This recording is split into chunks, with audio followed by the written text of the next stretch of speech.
সাকিব আল হাসানকে নিয়ে কথা বললে কিন্তু একটা টপিকে কথা বলা যাবে না, টপিকটাকে সেট করতে হবে, আর্গুমেন্ট সেট করতে হবে, নইলে জীবনে কোনো মানুষ এই ঝগড়া থেকে বেরোতে পারবে না, খালি একটা ডিবেট থেকে যাবে। So MP Shakib Al Hasan, cricketer Shakib Al Hasan, মানুষ সাকিব আল হাসান, অ্যান্ড ফাইনালি যে আমাদের রিসেন্টলি মার্ডারার সাকিব আল হাসান, একটা একটা করে পয়েন্টটা তাড়াতাড়ি চলে আসি। ক্রিকেটার সাকিব আল হাসানকে নিয়ে there is no debate at all. Cricket ওয়ার্ল্ডে best of the best allrounder, world class হচ্ছে সাকিব আল হাসান।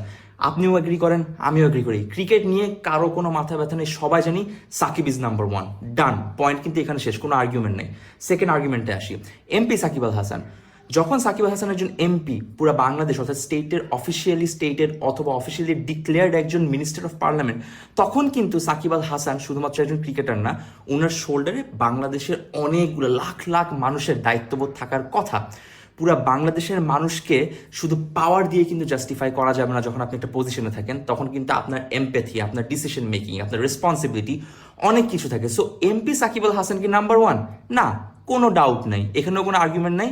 আর্গুমেন্ট এখানে শেষ। ক্রিকেট গেল, এমপি গেল, মানুষ সাকিব আল হাসান আসি। এবার জুলাই মাস গেল, জুলাই মাসের মধ্যে 30 দিন গেল, 30 দিনের মধ্যে হাজার হাজার মানুষ মারা গেল, অনেকগুলো স্টুডেন্ট গুলি খাইলো, অনেক মানুষ গুম হয়ে গেল। এর মধ্যে থেকে প্রচুর পরিমাণে মানুষ হাত জোর করে বলছে সাকিব ভাই প্লিজ কথা বলেন, আপনার মতো মানুষের ভয়েস খুব দরকার। কেউ বলেন এমপির ভয়েস দরকার, কেউ বলেন সাকিব ভাই আপনি ছক্কা মেরে ভয়েস দেন, কেউ বলেন সাকিব ভাই আপনি ইন্টারন্যাশনাল লেভেলে গিয়ে কথা বলেন। শুধু বলছে সাকিব ভাই মানুষ হয়ে একটু আপনার ভয়েসটা দরকার, মানুষের দরকার। মানুষ সাকিব আল হাসান কি 100তে 100?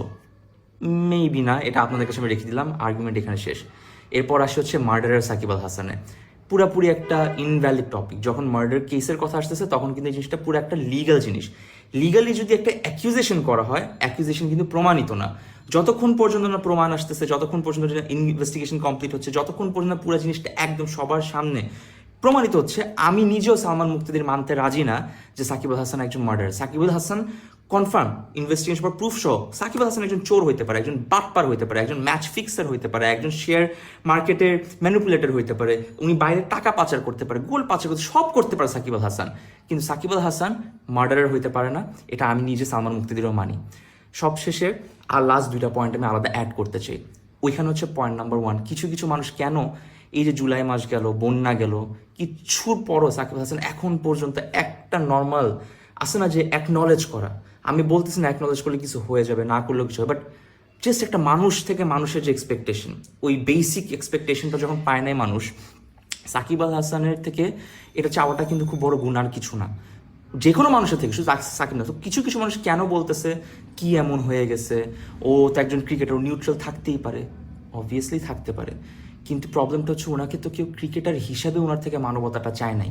এক হচ্ছে মানুষ হিসাবে চাইছে, দুই হচ্ছে একজন এমপি হিসাবে চাইছে, কারণ উনি অফিসিয়ালি এই রেসপন্সিবিলিটি নিছে আমাদের বিশ্বাস অর্জন করে। তো বিশ্বাসটা ভেঙে গেল না। আর কেন তারা রিলেট করতে পারছে না, যারা যারা আমাদের প্রোফাইলে দেখতেছেন অনেক মানুষজন সাকিবকে নিয়ে অনেক, এখন পর্যন্ত তাদের মনে কোনো ক্ষোভ নাই বা কিছু নাই, না থাকতে পারে ক্ষোভ, বাট আমি একটা খুব ভালো পয়েন্ট লিখিত আকারে, প্রমাণ আকারে আপনাদেরকে আমি চ্যালেঞ্জ করে বলতে পারবো যে কেন ওরা রিলেট করতে পারতেছে না। এক, এরা সবাই হচ্ছে প্রিভিলেজ মানুষ, প্রিভিলেজ পাইছে ফুল 15 বছর 17 বছরে। ওই প্রিভিলেজ পাওয়ার কারণে একটা সাধারণ মানুষ, একটা মানুষ যার কোনো হেল্প নাই, যার কাছে লিগাল নাই, ল নাই, যার কাছে সাহায্য করার মানুষ নাই, যার পকেটে টাকা নাই, যার উপরে কল দেওয়ার মতো কেউ নাই, যাকে সাহায্য করার মতো কোনো মানুষ ভয়েস না, তার কাছে কিন্তু এটা একটা বিশাল বড় প্রবলেম।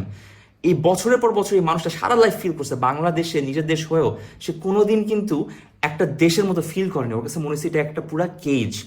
দ্বিতীয় হচ্ছে, আমি যেরকম, আমারও কিন্তু পার্সোনালি কোনো কিছু এফেক্টেড হয়নি, বাট মানুষ হিসেবে আমার কাছে বারবার মনে হয়েছে আচ্ছা ওই জানলার বাচ্চাটা তো আমার মেয়ে হইতে পারতো, ওই স্টুডেন্টটা আমার ভাই হইতে পারতো, রাস্তায় লাশটা আমার হইতে পারতো। তার মানে আমি যদি মরে যেতাম সাকিব আল হাসান চুপ থাকতো, আর আপনাদের মতো মানুষ যারা শেয়ার দিয়ে বলতেছে এটা এমন কিছু না, এত ওভার ড্রামাটিক কেন হচ্ছে, এত ইমোশনাল কেন হচ্ছে, এটা তো ওরকম কিছু নয়, তো ক্রিকেটই খেলে, আপনি কানেক্টই করতে পারতেছেন না, এটা আপনার দোষ না। এটা আমি খালি পয়েন্ট আউট করলাম যে you go to their profile, যারা শেয়ার করছে জিনিসটা, I challenge you, full July মাস বন্যার মাসে ওরা কেউ এফেক্টেড হয় নাই, ওদের কোনো ফ্যামিলি এফেক্টেড হয়নি, ফ্যামিলি এফেক্টেড হইলেও ওরা কখনো ওদেরকে সাহায্য করতে আগায় নেই, বিকজ ওরা ওই হিউম্যান কানেকশনটাই ফিল করে না। এটা আপনাকে আমি লিখিত দিব, তো বললাম ওরা অ্যাকনলেজই করতে পারেনি প্রবলেমটা কোথায়, ওরা জানেই না, ওরা একটা বাবলে বাস করে। লাস্ট একটা কোশ্চেন আসলে, সাকিব আল হাসান হাজার হাজার যাই করুক ও তো দেশের সম্পদ, এই আর্গুমেন্টটা আমি আপনাদের উপর রাখলাম, আমি কোনো আর্গুমেন্টটা যাবো না, একটা ছোট জিনিস দিয়ে শেষ করতে চাই। ফজলুল করিম আমাদের ওয়ান অফ দ্য অ্যাডভাইজার্স, উনি বাংলাদেশের যে মেট্রো রেল, যেটাতে মানুষ চলে, জনসাধারণ, নিম্নবিত্ত থেকে শুরু করে মধ্যবিত্ত বা নিম্নবিত্ত মধ্যবিত্তর মাঝখানে বা তার উপরে মেট্রো রেল ইউজ করে যারা, তাদের মেট্রো 1 বছর ধরে ইউজ করতে পারার কথা না, প্রচুর টাকা খরচ হওয়ার কথা, আর বলে দিছিল যে দুর্নীতি হবে, অনেক কি হবে, তারপর হয়তো মেট্রো রেল ফিক্স হবে, অনেক টাইম লাগবে। 7 দিনের মাথায় এই লোকটা মেট্রো রেল ফিক্স করছে। এই যে মেট্রো রেল দেশের সম্পদ, দেশের মানুষের টাকা দিয়ে যে মেট্রো রেলটা বানানো, দেশের মানুষই এটা সুবিধা এখন ভোগ করতে পারতেছে উনার জন্য, উনি দেশের সম্পদ। যেই 17 বছরের ছেলে সাকিব আল হাসানের জার্সি পরে জেলে গেছে, 7 দিনের রিমান্ড খাচ্ছে একজন মাইনর হিসেবে দেশের জন্য, ওই ছেলেটা একটা দেশের সম্পদ। যেই ছাত্ররা গুলি খাইছে শুধুমাত্র যাতে আমরা স্বৈরাচার থেকে মুক্তি পাই, ওই যে গুলি খাইলো, মাইর খাইলো, টর্চার হইলো, আমাদের অ্যাডভাইজার্সরা, সমন্বয়করা, এরা দেশের সম্পদ। ওদের রেজাল্টে আমি আপনি আজকে এই যে বুক ফুলায় কথা বলতে পারতেছি, এরা হচ্ছে দেশের সম্পদ।